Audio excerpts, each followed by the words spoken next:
Okay, Miss Harris's house.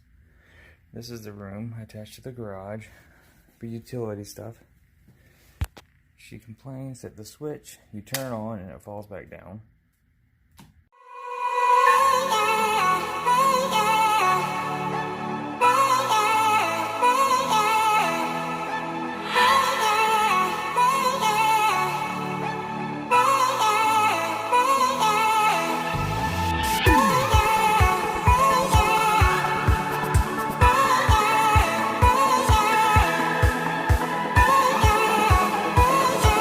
Good morning, electrical world.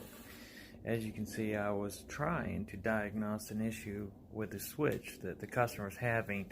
I will say in a lot of these situations, the customers are more elderly giving the problem, and they typically don't lift the switch up high enough to be effective of turning it on and off. I know this sounds silly, but if you're a service electrician, you've run into this probably 100 times.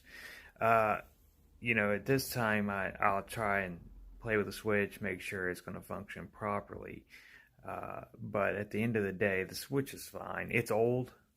Could it be replaced? Yes. But does she really need to spend the money? You got to think. They're elderly. They're on Social Security. It's a limited income. So really, the best course of action right now is just to instruct her on lifting the switch all the way up and all the way down when using it. I hope y'all find this helpful, and once again, it's Jonathan from Electrical World. Bye for now.